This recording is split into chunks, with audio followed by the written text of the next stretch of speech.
नमस्कार, मेरा नाम है सुमित सिंह मेहता। हजारों सामने क्वांटम मैकेनिक्स से रिलेटेड एक और नया लेक्चर लेके आज का हमारा है लेक्चर नंबर 46। ठीक है, आज का टॉपिक रहने वाला है वो क्या है हमारा asymmetric potential well.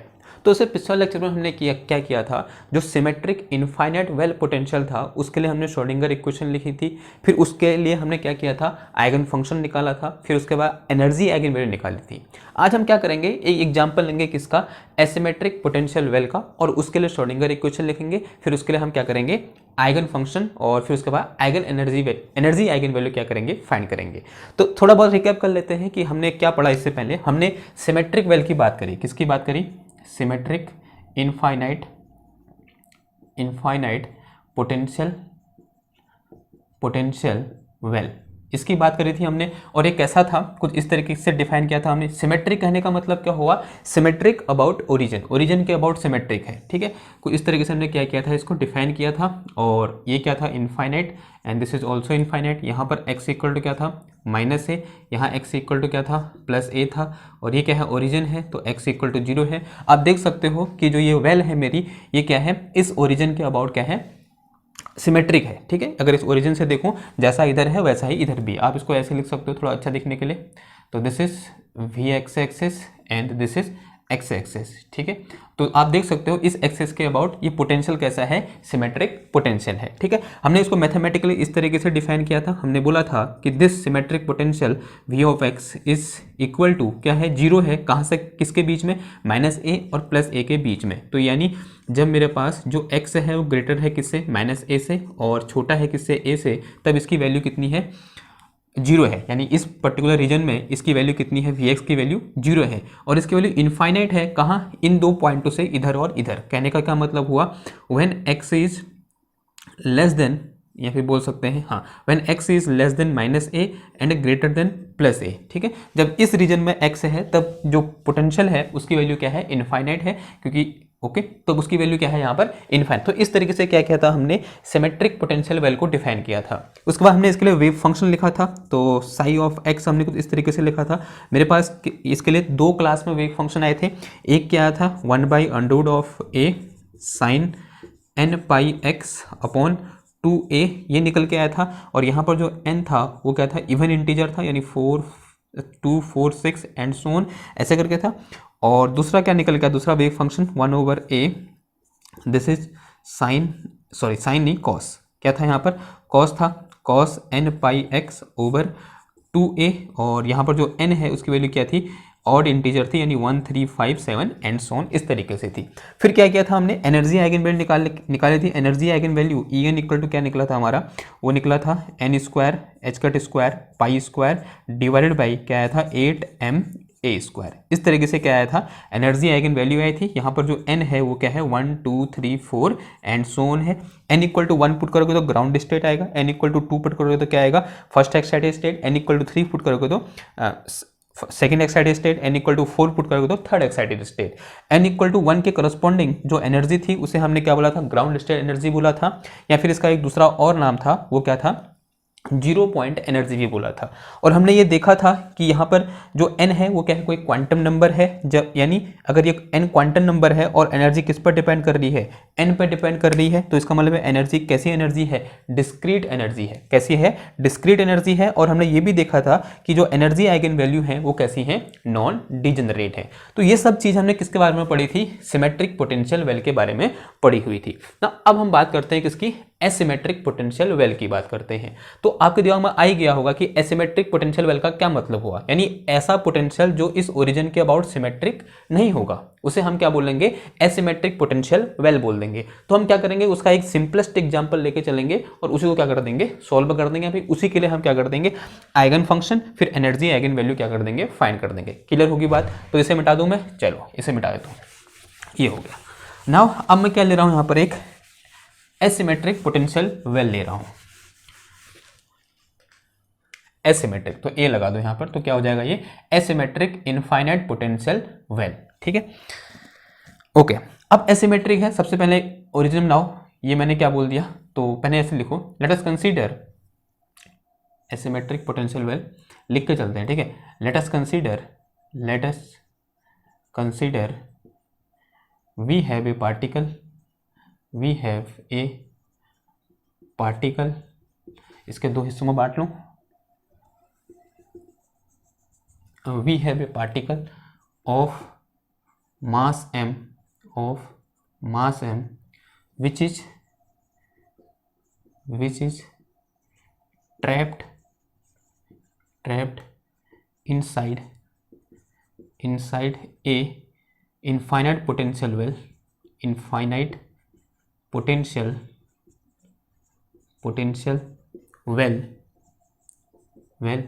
of width of length, लिखो width लिखो, कुछ भी लिख दो, of length L, define as following, जिसको हमने ऐसे डिफाइन करेंगे। देखो कैसे, v of x is equal to, उसकी वैल्यू 0 है when x is greater than 0 and less than l, और उसकी वैल्यू इनफाइनाइट है when x is less than 0 and greater than l। ठीक है, इस तरीके से डिफाइन है, इस तरीके का पोटेंशियल क्या है, डिफाइन है। ये तो कैसे हुआ, मैथमेटिकल रिप्रेजेंटेशन हुआ।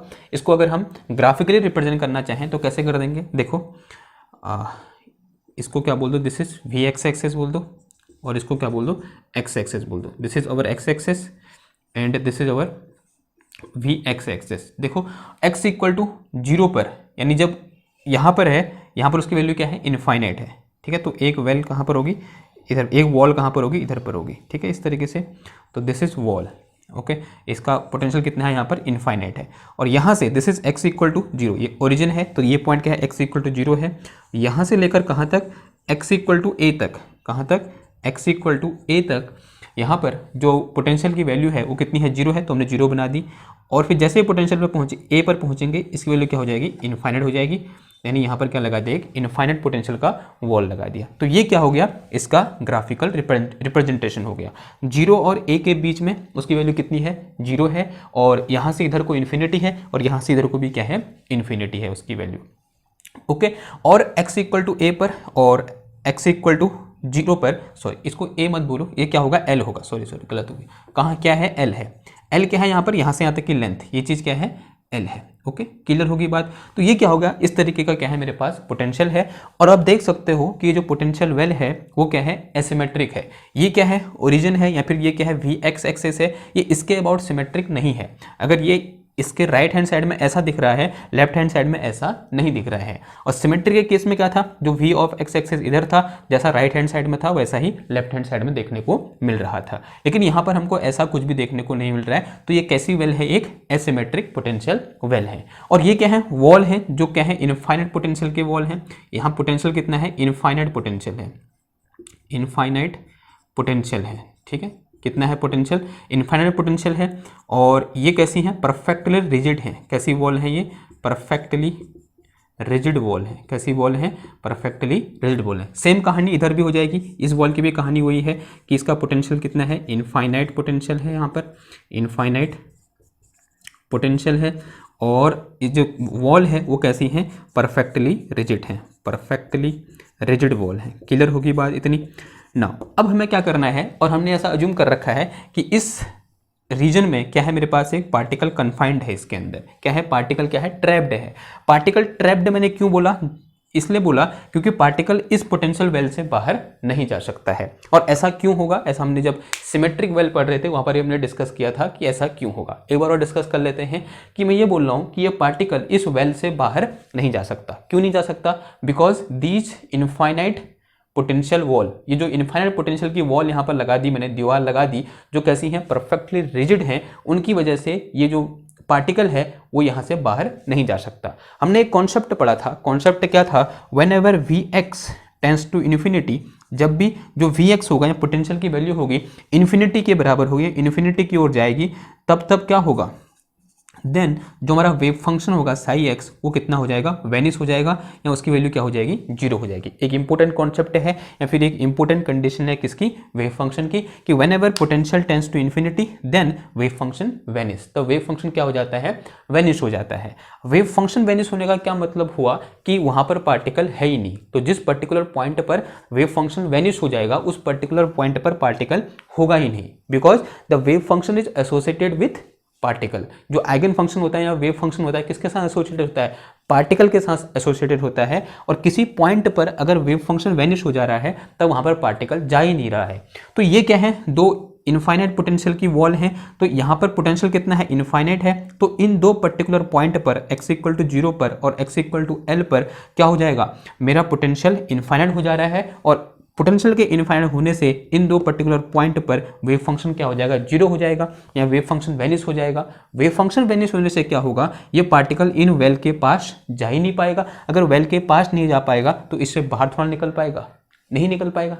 क्लियर होगी बात। तो इसका मतलब जो पार्टिकल है इस वेल में या इस पोटेंशियल वेल में क्या हो रखा है, ट्रैप्ड हो रखा है।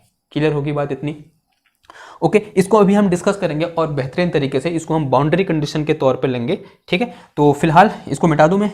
ये समझ में आ गया हमने ट्रैप्ड क्यों बोला, क्योंकि वो यहाँ से बाहर नहीं निकल रहा है। बाहर क्यों नहीं निकल रहा है वो हमने क्या कर लिया है, एक्सप्लेन कर लिया है ना। अब देखो, अब हमें क्या करना है, सबसे पहले इस टाइप के पोटेंशियल के लिए हमें क्या लिखनी है, श्रोडिंगर इक्वेशन लिखनी है।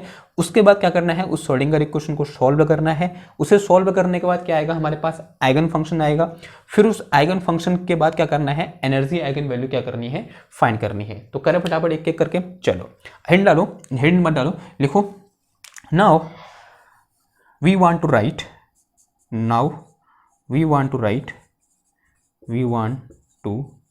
write क्या करना चाहते हैं हम, right Schrodinger equation for this potential.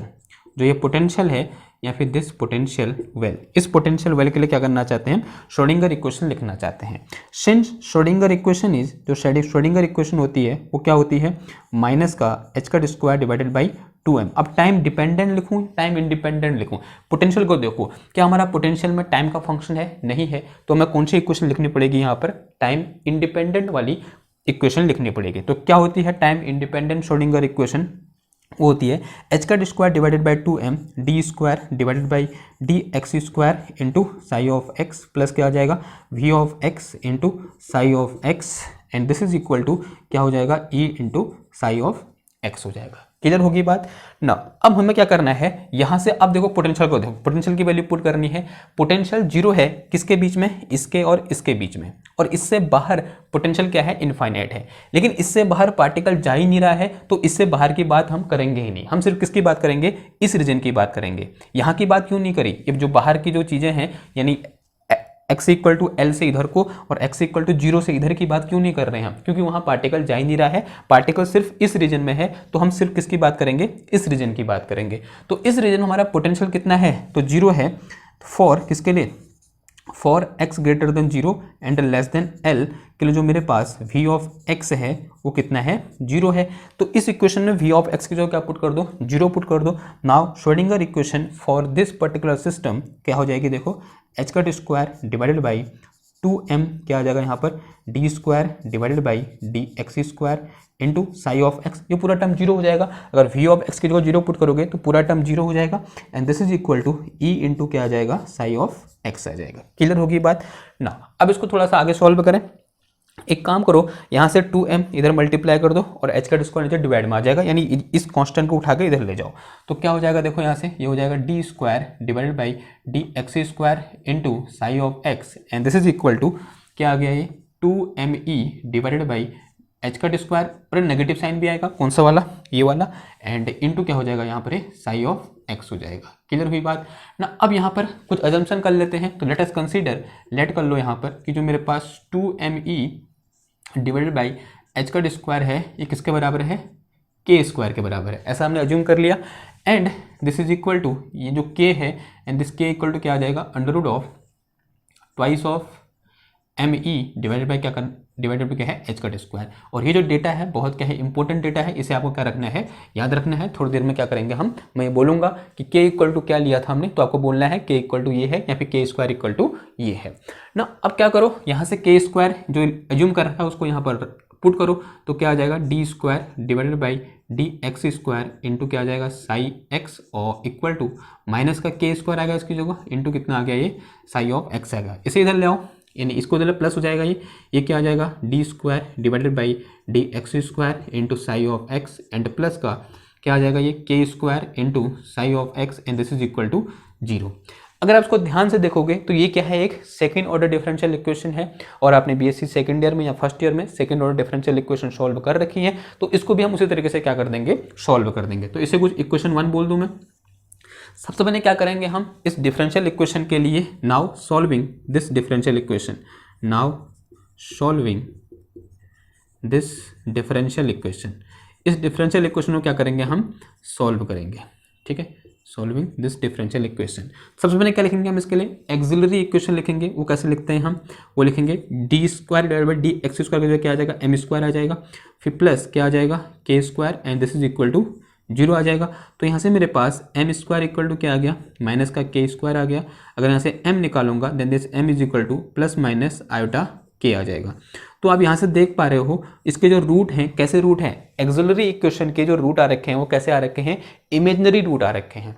तो हमने ये पढ़ा था कि whenever roots are imaginary, अगर रूट कैसे हों, इमेजनरी हों, रूट कैसे हों, इमेजनरी हों, यानी कुछ इस टाइप का हो, alpha plus minus iota beta अगर रूट हों, तब उस टाइम पर जो सॉल्यूशन हो जाता है डिफरेंशियल इक्वेशन का वो क्या हो जाता है, या फिर होमोजेनियस डिफरेंशियल इक्वेशन का वो हो जाता है y इज इक्वल टू ई की पावर अल्फा एक्स इंटू ए साइन बीटा एक्स प्लस का बी कॉस बीटा एक्स, ये हो जाता है। ये क्या हो जाता है, सॉल्यूशन है, ये फॉर्मूला होता है वहाँ पर, ठीक है। तो इस फॉर्मूले को हम क्या कर देंगे, यहाँ पर लगा देंगे। तो इस पर्टिकुलर इक्वेशन का सॉल्यूशन क्या हो जाएगा, अगर यहाँ y है तो क्या आ जाएगा, साई ऑफ एक्स आ जाएगा सॉल्यूशन। तो psi of x is equal to, अब यहाँ पर अल्फा की जो कितना है 0 है, अगर कंपेयर कराऊंगा तो अल्फा की जो कितना है 0 है, तो क्या आ जाएगा ई की पावर 0, और ई की पावर 0 कितना होता है 1 होता है, तो उसे लिखने की कोई जरूरत है नहीं। आगे आ जाएगा a आ जाएगा, फिर साइन बीटा की जो क्या है k है यहाँ पर, और x की जो क्या है x ही है, फिर प्लस कितना आ जाएगा यहाँ पर b आ जाएगा, कॉस के एक्स आ जाएगा, ठीक है, क्या आ जाएगा b कॉस के एक्स। तो psi of x equal to a sine k x plus का b कॉस के एक्स आ गया, ठीक है। इसे कुछ इक्वेशन बोल दो, इसे बोल दो इक्वेशन नंबर 2, इसे क्या बोल दो, इक्वेशन 2 बोल दो ना। अब क्या लगानी है हमको, बाउंड्री कंडीशन लगानी है। Now apply boundary condition, now apply boundary condition, ठीक है। हमें क्या करनी है, बाउंड्री कंडीशन अप्लाई करनी है। कैसे अप्लाई करोगे बाउंड्री कंडीशन, बाउंड्री कंडीशन क्या है, ये है, यहाँ पर हमने लिखी थी, हम मतलब यहाँ पर एक्सप्लेन की थी बाउंड्री कंडीशन। तो समझते हैं कि बाउंड्री कंडीशन क्या है। बाउंड्री कंडीशन क्या है, बाउंड्री कंडीशन, पहली बाउंड्री कंडीशन है एट एक्स इक्वल टू 0, कहाँ पर, एट एक्स इक्वल टू 0, जो साई ऑफ एक्स होगा वो कितना हो जाएगा, 0 हो जाएगा, because at x equal to 0 potential is infinite, ठीक है। पहली बाउंड्री कंडीशन ये है।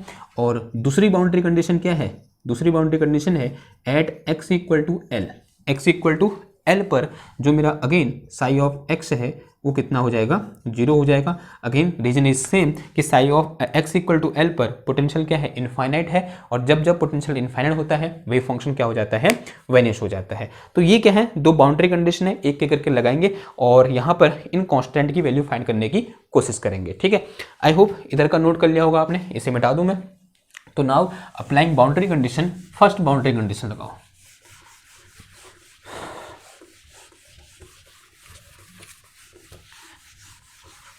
देखो लगाओ फर्स्ट बाउंड्री कंडीशन, क्या है मेरे पास, फर्स्ट बाउंड्री कंडीशन,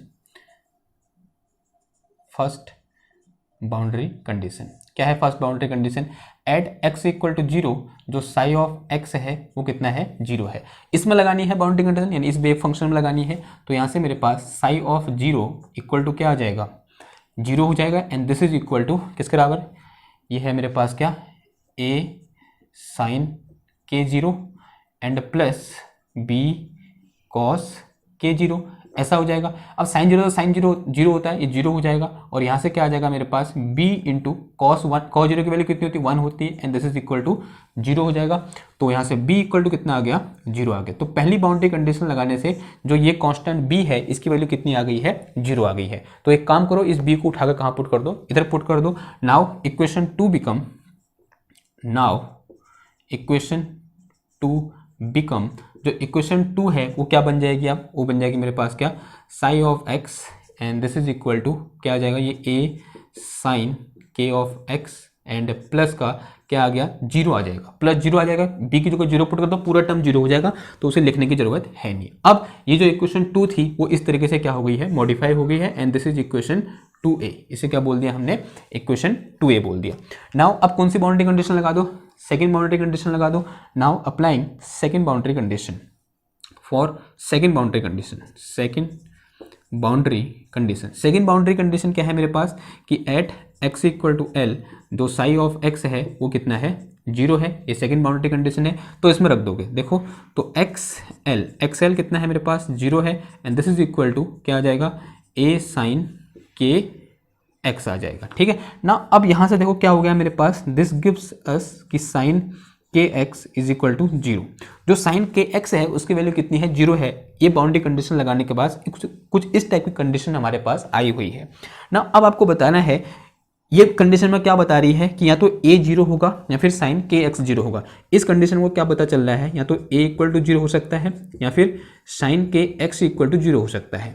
सबसे पहले देखते हैं कि a को 0 करने पर क्या होगा। देखो b तो हमारा पहले ही 0 आ चुका है, ठीक है b 0 है ऐसा हम मान चुके हैं ना। अगर मैं ये मान लूँ कि a भी 0 है तो ये पूरा वेव फंक्शन ही क्या हो जाएगा खत्म हो जाएगा। अगर वेव फंक्शन ही खत्म हो गया तो हम किसके लिए क्या कर रहे हैं, कैलकुलेशन ही किसके लिए कर रहे हैं, हमको वेव फंक्शन है आइगन फंक्शन चाहिए ना। तो वही 0 हो जा रहा है a इक्वल टू 0 रखने पर, तो a इक्वल टू 0 हम नहीं रख सकते। ठीक है a इक्वल टू 0 हम क्यों नहीं रख सकते, ध्यान सुनना बात को। हम b इक्वल टू 0 पहले ही मान चुके हैं। ठीक है जो फर्स्ट कंडीशन लगाई हमने उससे ये रिजल्ट आया कि b इक्वल टू क्या होगा हमारा 0 होगा। नाउ जो सेकंड कंडीशन लगा रहे हैं वहां से दो चीजें आ रही है, या तो a इक्वल टू 0 होगा या फिर sign k x equal to 0 होगा। पहले सोचते हैं किसके बारे में, जब a इक्वल टू 0 होगा।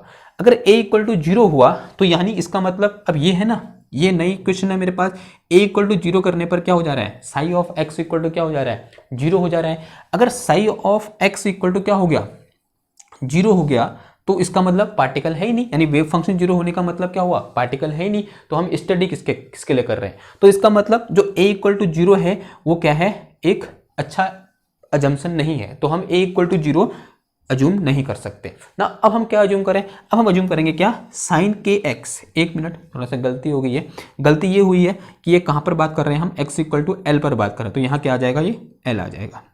ठीक है तो दूसरी कंडीशन क्या बची कि जो साइन के एल होगा वो क्या होगा 0 होगा। तो दूसरी कंडीशन में क्या रख दोगे साइन के एल क्या हो जाएगा 0 हो जाएगा। ये समझ में आया ना, ये थोड़ा सा यहाँ पर करेक्शन था कि हम सेकंड बाउंड्री कंडीशन में बात कर रहे हैं और x इक्वल टू एल पर बात कर रहे हैं, तो यहाँ पर साइन के एल हो जाएगा। ठीक ना, तो ये तो हो नहीं सकता, इसको मिटा दूं। तो दूसरी कंडीशन से मुझे क्या पता चला कि साइन के एल इक्वल टू क्या होना चाहिए 0 होना चाहिए। तो यहाँ से क्या होगा जो a होगा वो can not be 0, a can't be 0, a 0 नहीं हो सकता।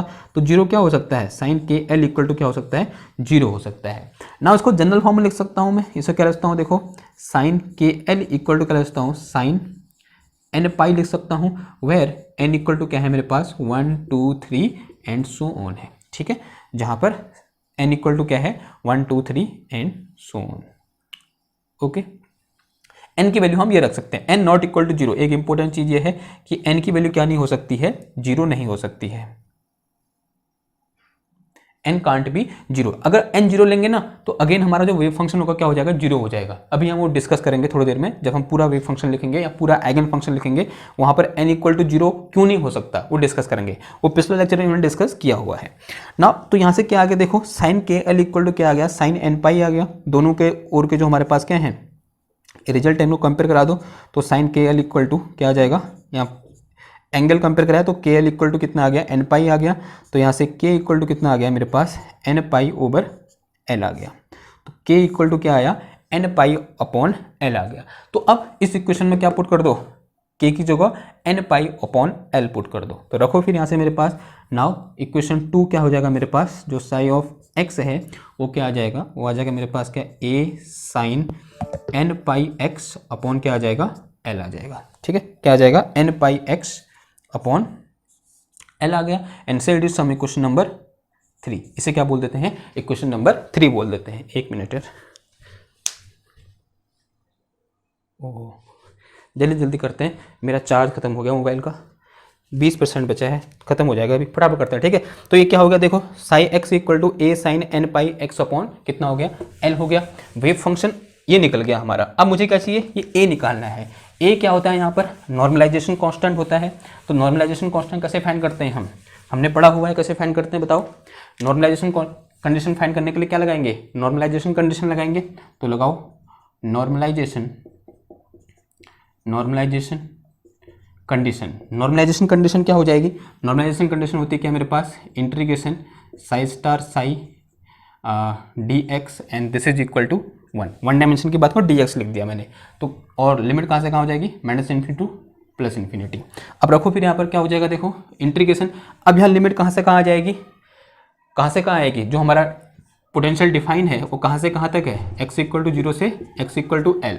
तो लिमिट क्या हो जाएगी, 0 टू एल होगी वो भी, लेकिन इससे बाहर वेव फंक्शन क्या है, 0 है, तो वो इंटीग्रेशन क्या हो जाएगा, 0 हो जाएगा। तो सिर्फ कितना वाला बचेगा, इस पार्ट का इंटीग्रेशन बचेगा। अब ये क्या आ जाएगा, देखो इससे अगर इसका क्या करोगे आप, स्टार करोगे तो क्या आ जाएगा, ये ए वही रहेगा क्योंकि रियल है ये, sign n pi x upon l, और फिर इंटू क्या आ जाएगा अगेन, ए sine n pi x upon क्या आ गया, एल आ गया, और इंटू क्या आ गया, d x and this is equal to 1। Again integration 0 से 1 हो गया ये, सॉरी 0 से एल हो गया, और ये ए स्क्वायर आ गया and this is sine square n pi x upon l हो गया, और इंटू क्या आ गया यहाँ पर, डी एक्स हो गया and this is equal to 1। ठीक है ना। अब देखो ये ए स्क्वायर कॉन्स्टेंट है, बाहर आ जाएगा एंड दिस इज 0 टू 1। इसे क्या लिखता हूँ, देखो मैं एक फॉर्मूला होता है हमारे पास, 0 टू एल है लिमिट, एक फॉर्मूला होता है क्या, 1 माइनस कॉस 2 थीटा, यानी cos 2 n pi x upon l, और डिवाइड में कितना आ जाएगा, 2 आ जाएगा, and into d x and this is equal to 0। ये 2 बाहर आ जाएगा यहाँ से, तो ए स्क्वायर बाई 2 बाहर ले लो, और क्या हो जाएगा, इंटीग्रेशन 0 टू एल आ जाएगा। पहले ये डी एक्स इसके साइन इंटू होगा, तो डी एक्स और फिर क्या आ जाएगा minus, and this is 0 to l and this is cos 2 n pi x upon l into क्या आ गया, डी एक्स आ गया, and this is equal to, sorry this is equal to 1। किसके बराबर है ये, 1 के बराबर है। अगर आप इस इंटीग्रेशन को सॉल्व करोगे क्या आएगा, साइन आएगा, और फिर ये वैल्यू पुट करोगे तो साइन एल पुट करोगे तो साइन एन पाई आ जाएगा, और साइन एन पाई हमेशा 0 पुट करोगे तो क्या आ जाएगा, साइन 0 हमेशा 0, तो ये इंटीग्रेशन क्या हो जाएगा, 0 हो जाएगा। तो बचेगा कौन सा वाला, सिर्फ ये वाला, तो क्या आ जाएगा इधर से ए स्क्वायर बाई 2, और इंटू यहाँ से क्या आ जाएगा, एल आ जाएगा, दिस इज इक्वल टू 1। तो ए स्क्वायर इक्वल टू कितना आया, 2 बाई एल आ गया, तो यहाँ से a इक्वल टू कितना आ गया मेरे पास, under root of 2 by L आ गया। ठीक है, जो ये इसको हम क्या बोलते हैं, नॉर्मलाइजेशन कांस्टेंट बोलते हैं। तो एक काम करो, इस a की वैल्यू उठाकर कहाँ रख दो, फटाफट इस इक्वेशन में रख दो, तो क्या निकल के आ जाएगा आपके पास, एक आइगन फंक्शन निकल के आ जाएगा, यानी eigen function for our well, जो हमारी वेल थी उसके लिए। तो यहाँ से मेरे पास psi of x is equal to, A की जो क्या पुट करना है वो वैल्यू पुट करनी है, अंडर रूट ऑफ कितना है ये, 2 बाई एल है, एंड फिर क्या आ जाएगा, sign n pi x upon कितना आ गया, एल आ गया। तो ये क्या निकल के आ गया मेरे पास यहाँ पर, साई ऑफ एक्स निकल के आ गया। ठीक है, अब मुझे क्या निकालना है, दिस इज आइगन फंक्शन। तो ये क्या है मेरे पास, eigen function for symmetric potential well, asymmetric potential well. ठीक है, और यहाँ पर n क्या है वो ध्यान देना है, 1 2 3 एंड सो ऑन है। n इक्वल टू 0 पुट क्यों नहीं किया, देखो यहाँ से पता चल रहा है, n इक्वल टू 0 इसलिए पुट नहीं किया, n इक्वल टू 0 पुट करोगे साइन 0 हो जाएगा, आइगन फंक्शन ही क्या हो जाएगा, 0 हो जाएगा, तो कोई फायदा नहीं हो। तो n कांट बी 0, n 0 इसलिए नहीं हो सकता। ओके ना, अब बात करते हैं किसकी, एनर्जी आइगन वैल्यू की। किसकी बात करते हैं, energy eigen value.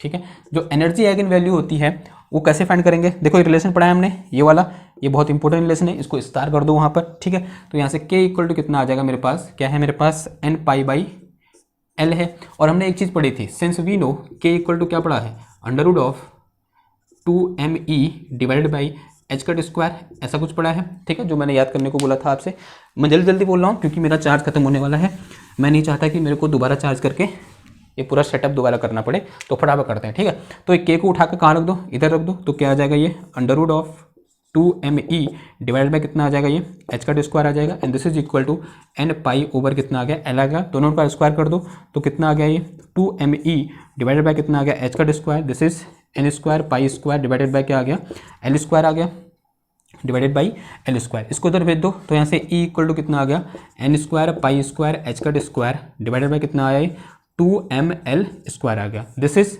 Energy eigen value and this energy eigen value is depend upon n। तो इसका मतलब इसको मैं ऐसे लिख सकता हूँ, e n equal to n square pi square h का स्क्वायर डिवाइडेड बाई कितना आ जाएगा, ट्वाइस ऑफ ml स्क्वायर आ जाएगा, and this here n equal to क्या है मेरे पास 1 2 3 एंड सो ऑन है, and n can't be zero, ये आपको हमेशा याद रखना है, और ठीक है n कांट बी जीरो, और ये क्या है मेरे पास 2 है यहाँ पर, और जो l है वो क्या है, लेंथ ऑफ वेल है, जो l है मेरे पास वो हमको पता है लेंथ ऑफ वेल है, लेंथ ऑफ वेल है, ठीक है। और अगर आप देख सकते हो यहाँ से जो एनर्जी है वो कैसी है, क्वांटाइज है, जो एनर्जी है वो कैसी है, क्वांटाइज है, यानी एनर्जी की कैसी वैल्यू है, डिस्क्रीट वैल्यू है, यानी एक तो किससे करस्पॉन्डिंग आएगी, n इक्वल टू 1 के करस्पॉन्डिंग, एक किससे करस्पॉन्डिंग आएगी, n इक्वल टू 2 के करस्पॉन्डिंग, फिर अगली किससे करस्पॉन्डिंग आएगी, n इक्वल टू 3 के करस्पॉन्डिंग। जब n इक्वल टू 1 पुट करोगे तो वो क्या आएगी, लोवेस्ट एनर्जी आएगी, तो उसे हम क्या बोलेंगे, ग्राउंड स्टेट बोलेंगे, और जो लोवेस्ट एनर्जी होती है उसका एक और नाम होता है, वो क्या होता है, 0 पॉइंट एनर्जी। तो जो n इक्वल टू 1 के करस्पॉन्डिंग जो एनर्जी होगी वो क्या होगी, हमारी 0 पॉइंट एनर्जी होगी। नाउ एक इंपॉर्टेंट कॉन्सेप्ट ये है कि जब हम सिमेट्रिक और एसिमेट्रिक किसी भी वेल की बात करते हैं तब उन दोनों केसों में जो एनर्जी आइगन वैल्यू होती है उसकी वैल्यू सेम होती है। क्या कहना चाह रहा हूं मैं, ई एन किसके लिए, फॉर सिमेट्रिक इज इक्वल होता है किसके लिए, ई एन फॉर एसिमेट्रिक। अब आप बोलोगे ऐसा तो देखने को मिल ही नहीं रहा है, देखो सिमेट्रिक के लिए क्या पढ़ा था हमने, सिमेट्रिक के लिए पढ़ा था e n is equal to n square pi square H का स्क्वायर डिवाइडेड बाई क्या पढ़ा था, 8ma स्क्वायर, ऐसा पढ़ा था। और एसिमेट्रिक के केस में अभी हमने क्या पढ़ा, अभी हमने पढ़ा कि ये किसके लिए है, सिमेट्रिक के लिए, ठीक है। और एसिमेट्रिक के लिए हमने भी पढ़ा था N square pi square H का square divided by twice of M L square. अब देखो ये दोनों इक्वल हैं, ऐसा मैं क्यों बोल रहा हूँ, ऐसा मैं इसलिए बोल रहा हूँ कि इन दिस पर्टिकुलर केस जो भी हमने केस ले रखा है जो कहाँ से कहाँ तक है, x इक्वल टू 0 से x इक्वल टू l के बीच में है, यानी x इक्वल टू 0 और x इक्वल टू l है। अगर मैं इसकी बात करूँ तो ये वाला केस क्या था, x इक्वल टू -a से x इक्वल टू +a के बीच में था। यहाँ पर जो विड्थ थी वो कितनी थी, 2a थी, और यहाँ पर जो विड्थ है वो कितनी है, l है।